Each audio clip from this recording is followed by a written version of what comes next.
नमस्कार, मी आशू आपल्या kitchen pin मध्ये आपल्या YouTube परिवाराचं मनापासून स्वागत करते।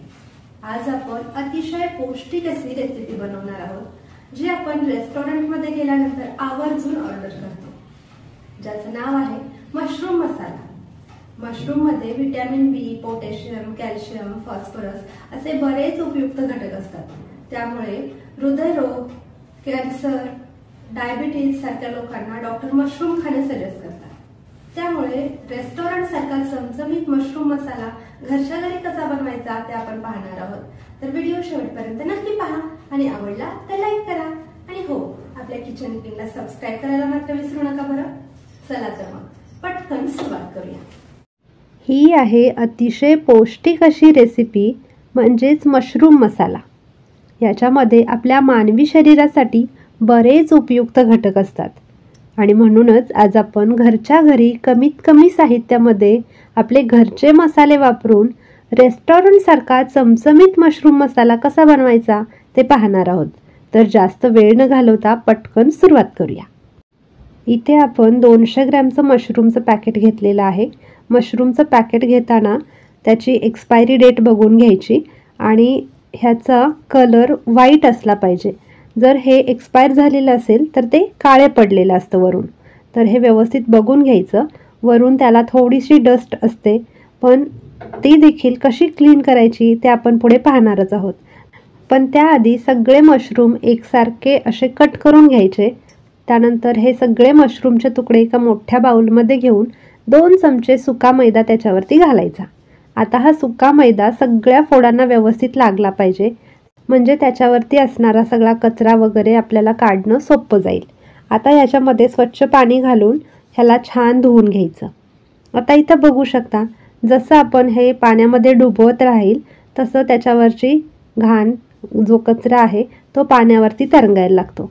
तर ह्याला गाळून आपण असं बाजूला काढायचं आणि इथं पाण्यामध्ये बघू शकता त्याच्यावरची जी मातीचे वगैरे कण होते ते सगळे पाण्यावरती तरंगायला लागतात।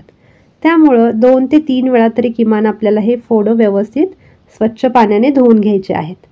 मशरूममध्ये स्वतःचं अंगचं पाणी जास्त असतं, त्यामुळे त्याच्यातलं पाणी पूर्णपणे निथळून घ्यायचं, म्हणजे आपल्याला भाजी देखील एकदम पचपचीत अशी लागणार नाही।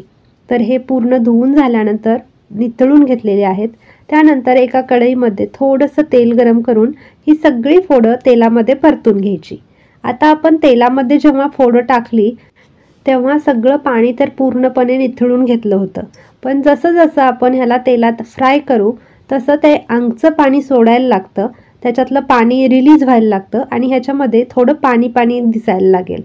तर हे पाणी अजिबात टाकून द्यायचं नाही आहे, आपल्याला हे भाजीमध्ये यूज करायचं आहे, कारण खरा त्याच्यातला जो अर्क आहे, जी चव आहे ती त्याच्यामध्ये असते।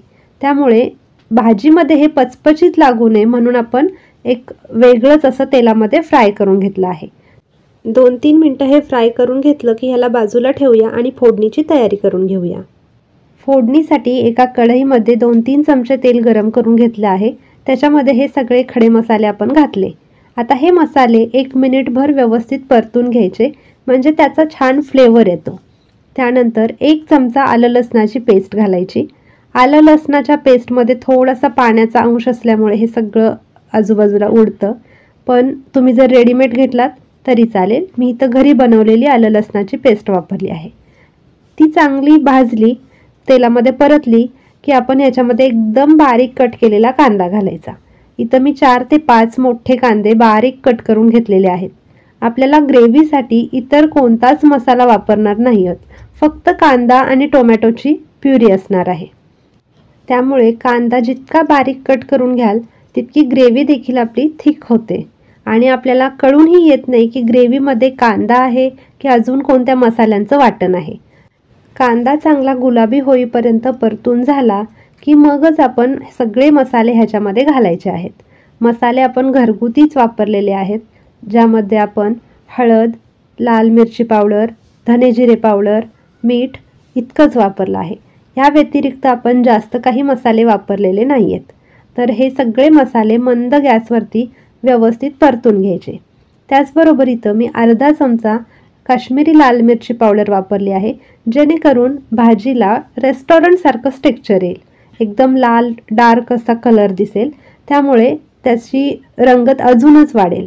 तर हे मसाले छान परतून झाले की ह्याच्यामध्ये टोमॅटोची प्युरी घालायची. इथे मी 2 मोठे टोमॅटो मिक्सरला बारीक करून प्युरी करून घेतली आहे. टोमॅटोची प्युरी करून घेतल्यामुळे ग्रेव्हीला छान थिकनेस येतो.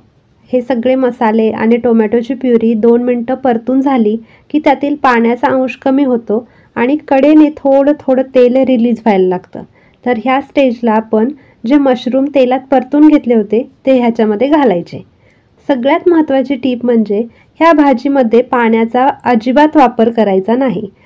मशरूमचं अंगचं जे पाणी रिलीज झालेलं असतं त्याच्यामध्ये ही भाजी व्यवस्थित शिजते आणि आपण भाजी शिजण्यासाठी म्हणून वरून जर पाणी घातलं तर त्याची टेस्ट पूर्णपणे बिघडते आणि चवीला एकदम पचपचीत अशी लागते.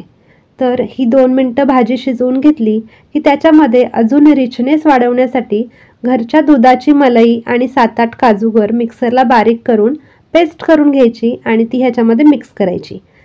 त्यानंतर अजून 2-3 मिनटं लो टू मिडियम फ्लेमवरती भाजी आपल्याला शिजवायची आहे. कोणत्याही ग्रेव्ही भाजीमध्ये जेव्हा आपण फ्रेश क्रीम किंवा दुधाची मलाई वापरतो त्यानंतर गॅसची फ्लेम मीडियम ठेवूनच भाजी शिजवायची असते. गॅसची फ्लेम जर आपण हाय ठेवली तर दूध किंवा मलाई फुटते आणि भाजीचं टेक्स्चर देखील खराब होतं. तर आता आपली भाजी ऑलमोस्ट तयार झालेली आहे, पण तरी देखील भाजीचा स्वाद अजून वाढवण्यासाठी ह्याच्यामध्ये बारीक कट केलेली कोथिंबीर आणि 1 चमचाभर कसुरी मेथी घालायची आणि छान मिक्स करून घ्यायचं.